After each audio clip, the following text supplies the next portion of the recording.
श्री गणेशाय नमः। श्री हरि विष्णुवे नमः। श्री लक्ष्मी नमः। अब मैं आप सभी भक्तों के समक्ष अगहन मास महात्म्य की तृतीय अध्याय कथा प्रस्तुत करने जा रही हूँ। जो भी भक्त इस कथा को श्रद्धा भाव से सुनता या सुनाता है, उसके जीवन से दरिद्रता, क्लेश और अंधकार सदा के लिए समाप्त हो जाते हैं।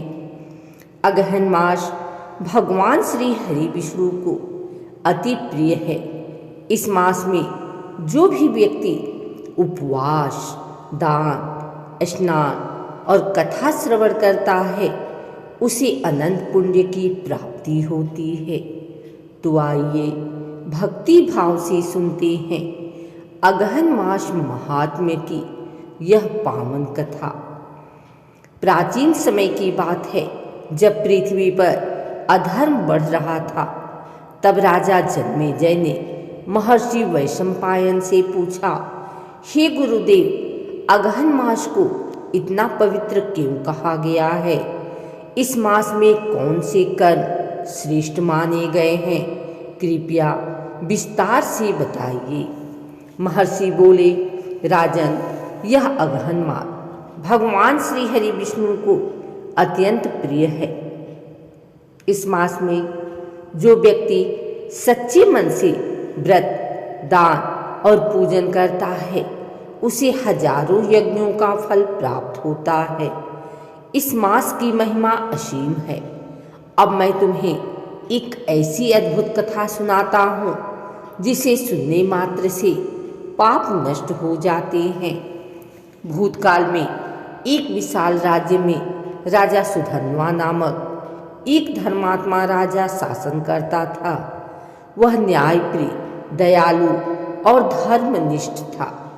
उसके राज्य में प्रजा सुखी थी, परंतु एक दुख था, राजा की कोई संतान नहीं थी। राजा और रानी हर दिन भगवान विष्णु की आराधना करते, परंतु कोई फल नहीं मिलता। एक दिन एक वृद्ध ब्राह्मण दरबार में आया और बोला, राजन, तुम दोनों अगहन मास में भगवान श्री हरि की आराधना करो। पूरे मास तक प्रतिदिन प्रातःकाल स्नान के बाद तुलसी दल से श्री हरि को जल अर्पण करो। रात्रि में दीपदान करो और गरीबों को भोजन कराओ। ऐसा करने से तुम्हारे सभी मनोरथ पूर्ण होंगे। राजा ने आदरपूर्वक कहा, गुरुदेव, हम ऐसा ही करेंगे। जब अगहन मास आरंभ हुआ, तब राजा रानी ने ब्राह्मण के निर्देशानुसार व्रत किया। वे प्रातःकाल पवित्र नदी में स्नान करते, फिर भगवान विष्णु को धूप, दीप, नैवेद्य से पूजन करते। संध्या समय गरीबों को भोजन कराते और दीपदान करते। रानी ने नित्य तुलसी के पत्ते से भगवान विष्णु के चरणों में जल चढ़ाया और प्रार्थना की, हे प्रभु, हमें एक संतान प्रदान करें जो आपके भक्ति मार्ग में चले। इस प्रकार उन्होंने पूरी मास श्रद्धा भाव से व्रत किया।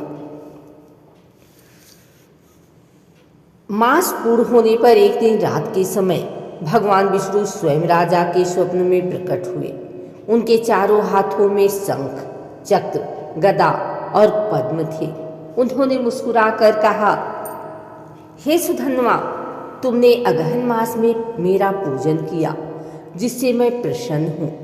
तुम्हें एक तेजस्वी पुत्र प्राप्त होगा, जो धर्म और नीति का पालन करेगा और उसके राज्य में सदैव सुख और शांति रहेगी। प्रातः जब राजा ने स्वप्न का वर्णन रानी को किया, दोनों ने आंसू भरी आंखों से भगवान को धन्यवाद किया।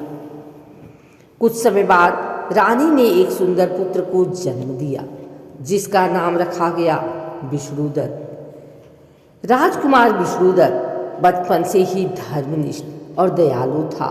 वह प्रतिदिन तुलसी के पौधे में जल चढ़ाता और भगवान विष्णु का नाम जपता था।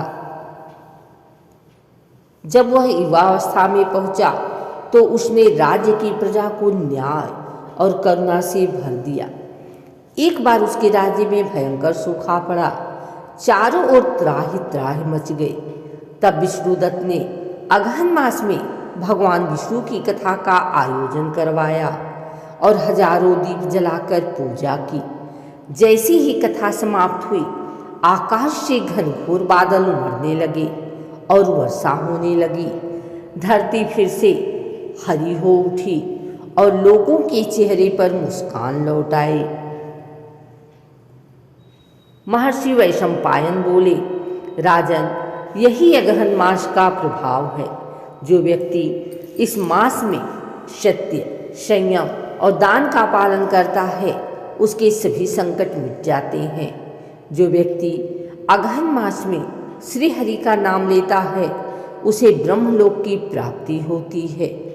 राजा जन्मेजय ने कहा, गुरुदेव, सचमुच अगहन मास सबको आनंद देने वाला है। जो इस मास में कथा सुनता है, वह भाग्यशाली है। महर्षि ने आगे कहा, राजन, अगहन मास में ब्रह्ममुहूर्त में उठकर स्नान करना चाहिए। पीत वस्त्र धारण कर श्री हरि की पूजा करें। तुलसी के पौधे के पास दीप जलाएं, ब्राह्मणों को भोजन कराएं, गाय को हरा चारा दें और जल में तिल अर्पण करें। जो ऐसा करता है, उसके कुल के पितृ स्वर्ग में आनंद करते हैं। उन्होंने आगे बताया, इस मास में अन्नदान का विशेष महत्व है। जो व्यक्ति इस मास में गरीबों को भोजन कराता है, उसे अनंत जन्मों का पुण्य प्राप्त होता है। अगहन मास में दान, व्रत, कथा और पूजा के बिना जीवन अधूरा माना गया है। यह कथा हमें सिखाती है कि श्रद्धा, भक्ति और नियमित कर्म से जीवन में कोई भी कठिनाई अस्थायी नहीं रहती। अगहन मास का पालन केवल धार्मिक कर्तव्य नहीं, बल्कि आत्मा की शुद्धि का मार्ग है। जो व्यक्ति भगवान विष्णु की आराधना करता है, उसके जीवन में कभी अंधकार नहीं रहता।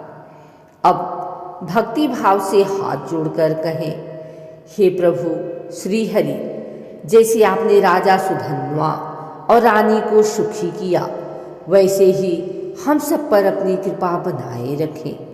हमारे जीवन से पाप, दुख और दरिद्रता दूर करें। हमारे हृदय में सदैव भक्ति का दीप जलता रहे। फिर सब मिलकर बोले, जय श्री हरि, विष्णु भगवान की जय, लक्ष्मी माता की।